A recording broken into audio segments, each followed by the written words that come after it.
Manila Broadcasting Company. Sa balita, komentaryo, isyu,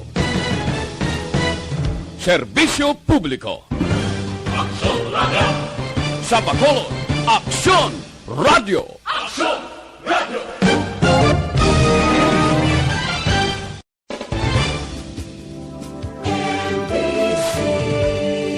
Manila Broadcasting Company. Sa balita, komentaryo, isyu, Setyembre tuig 2021. Anano ang mga balita kag isyu nga aton arangkadahon para karon nga adlaw. Mayor Leonardia nangabay sa pamatanon magparehistro gid. Uy, padayon ang pagduso kay Sara Duterte nga magpapili sa pagka-presidente. Siling ni Vice President Leni Robredo nya anong padayong ginadipinsahan sang aton sini administrasyon ang opisyal sang gobyerno may angot sa mga maanomalya nga transaksyon. Senado magapadayon largada investigasyon sining ginaligar overprice sa pabakal face mask, face shield kag iban pa bisan pa ginaarangkada ni Presidente Rodrigo Duterte. Ining mga balita kag isyu idulong sa aton sang D3 Bayo.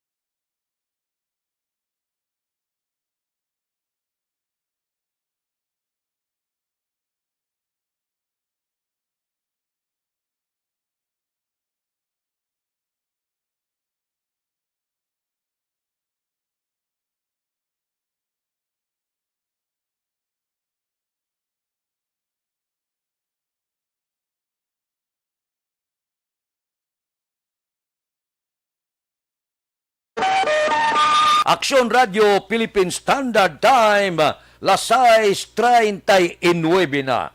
Daw ba si may pagbulubag upa? Ang tindog ni Mayor Sara Duterte Carpio nga sa karon ang linibo ka mga miyembro sang hugpong ng pagbabago nagadusogid aber kinahanglan nga magapapili gid presidente si Sara Duterte. Mga 10,000 kamabaskog nga hugpong para kay Sara ang nagadusogid ang mga supporter nga dapat islan ang panindugan kag kinanglan mag-file sa iya certificate of candidacy sa pagka-presidente. Lantawon ta kung bala may pag-ubag upa nga tindog si Sara Duterte. Nagligad nga si Mana, nagsiling siya, hindi na siya magpapili sa mataas nga posisyon kag magapari-elect na lang alkalde sang Davao. Bangod kay may hinambalan siya sang ila amay nga si Presidente Rodrigo Duterte nga isa lang sa ila ang mahimo magapapili sa nasyonal nga palangakuan. Kag sang mabaton ni Presidente Duterte ang nominasyon nga magpapili Vice Presidente, automatic man nagsiling ang Mayor San Davao mapaiway siya, hindi siya magpapili Presidente. Karon, ginalantaw nga may posibilidad, may pagkambyo ang tindog ni Mayor Sara Duterte bangod sang singgitan sang mga sumalakdag nga dapat gid presidente ang iya sini nga pagapilian. Masadya ini base kon magbaliskad ng paya bala nga si Presidente Rodrigo Duterte maingkwento niya si Bongbong Marcos o kon hindi man pwede nga si Bongbong Marcos magpresidente ka magbisi si Sara. Sadya ni panilagan tani ang politikaya lain subong lain boss.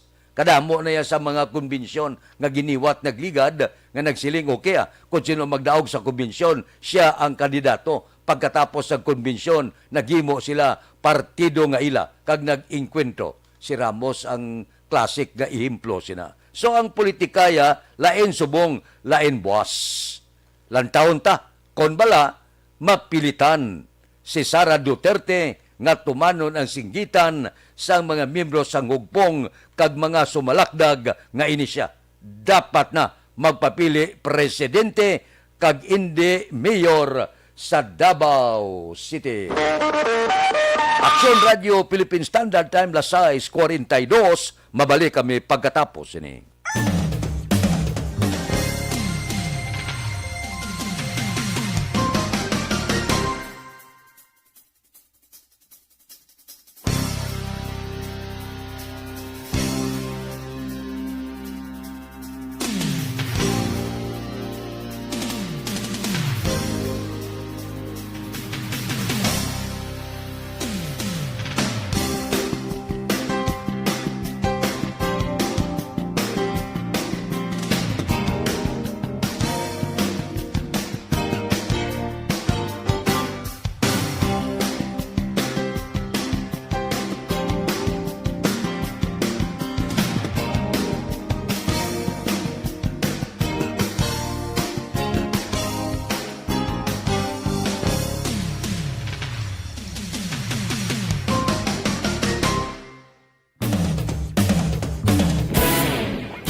Pamatian namon ginasandigan tingog sang probinsya kamatuuran ginapalap na minsay nga may dala paglaom kag kasanat tinuig na nagligan ikaw gihapon ang ako nga estasyon sa pagbudlak sang adlaw sa pagtuhaw sang biton mga balita nga dala inspirasyon aksyon radyo bakolod man sa gihapon padayon aksyon radyo bakolod saludo sa imo padayon aksyon radyo salamat sa pagserbisyo patas kag balanse matuod nga mensahe wala sang ginadampigan padayon aksyon radyo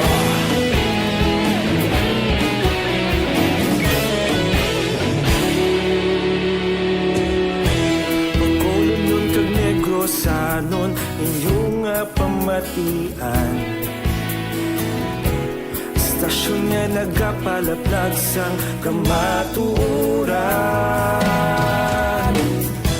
Mabakod nga prinsipyo Reporter handa sa serbisyo Kahapon, karon kag sa gihapon Kita magapadayon Tinuig na nagligan Ikaw gihapon ang ako nga estasyon Sa pagbutlak sang adlaw Sa pagtuhaw sang biton Mga balita na may dala inspirasyon Aksyon radyo Bakolon man sa gihapon Padayon aksyon radyo Bakolon saludo sa imo Padayon aksyon radyo Salamat sa pagserbisyo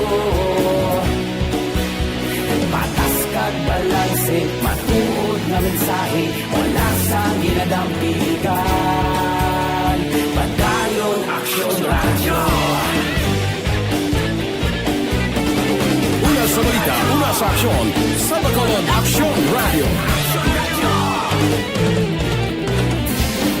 Una sa balita, una sa aksyon, sa Bacolod Aksyon Radio. Kita ulog na na'y Sinsan anong ang kalintangan Responsable ang pagbalita Pagbayon na ipalak na Malasig pero sigurado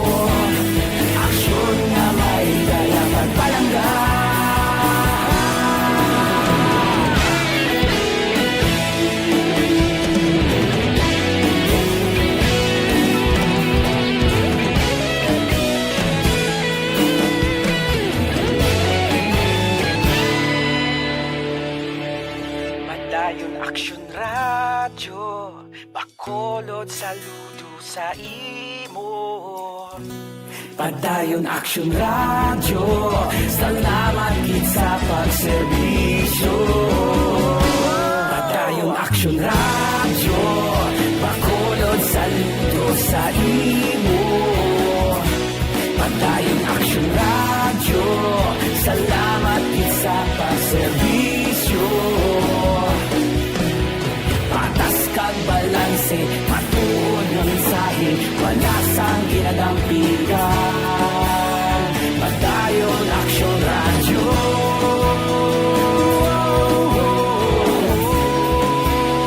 Padayon Action Radio.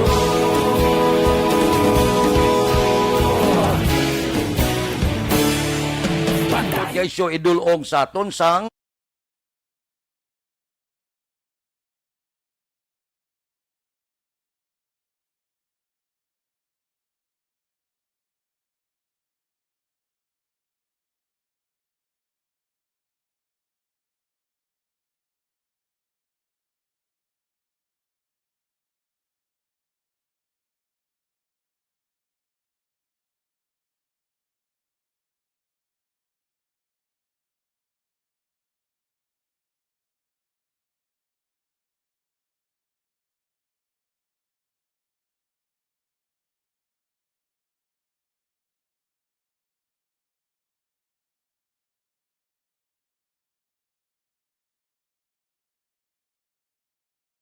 Action Radio Philippine Standard Time Lasais 48 kahapon makahangkahang at tinaga ang binuyan ni Vice Presidente Leni Robredo. Silinya si Presidente Duterte amo mismo ang nagadipinsa kag ang mga opisyal sang gobyerno nga may angot sa aligasyon korupsyon kag maanomalya nga transaksyon. Portigapon ang pitik sang Vice Presidente silinya tinga ang hagadya dipinsa ang parmali kag siyang kinahanglan niya kung may ara investigasyon kag questionable nga pagbakal sang kagamitan para sa COVID-19 dapat updan sang presidente ang natabo baliskad iya. Ang naga-investigar sang korupsyon amoy ang binanatan ni Presidente Rodrigo Duterte. Siling sang Vice Presidente, siling niya, kung ako abi ang Presidente sang pungsod Pilipinas, kag wala malang ako kabahin sang korupsyon, sining mga aligasyon, niya hindi na kuya magulata sa Senado nga mag-imbestigar, ako, personal, ang maga-imbestigar. Kung ako, kung tani, ang presidente. Nga ano nagakatabo subong? Siya ya presidente, siya pa ang nagadipinsa sa mga ginaligar, korupsyon, kag may mga anomalya nga transaksyon. Porte ang banat ni Vice Presidente Leni Robredo. Bantayan karon alas 9, banat sang presidente, talk to the people. Daw ginapananaw ko, gid base kung may pitik man siya, kag pitik mingaw sa Vice Presidente. Wala niya gabaton mo ang presidente sa komentaryo nga hindi pagsabton. Aber, monitoron ta karon nga aga alas 9, ang talk to the people, kung ano naman ang sabat kag iarangkada ni Presidente Rodrigo Duterte sa Senado kag kay Vice Presidente Leni Robredo. Action Radio Philippine Standard Time Lasai 51. Mabalik kami pagkatapos ni. Madamo na sa ato.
Aksyon Radio Philippine Standard Time, lasay 57 na. Mga balita lokal, ti kahapon na nga bay si Mayor.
Aksyon Radio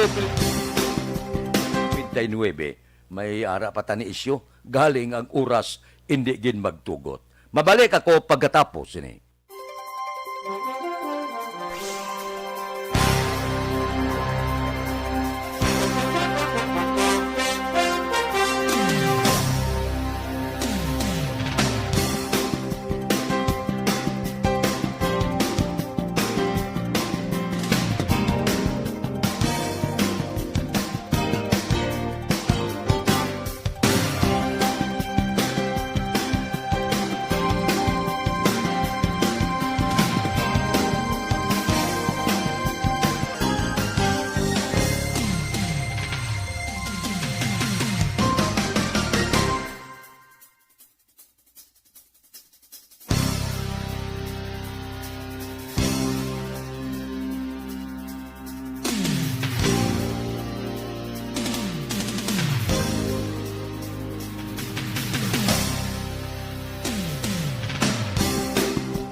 Aksyon Balita Morning Edition upod kita. Kay Aksyon Boy Duran, kag Aksyon Dorel Cabato, Aksyon Fred Salanga, una sa balita, una sa aksyon, sa Bacolod, Aksyon Radio.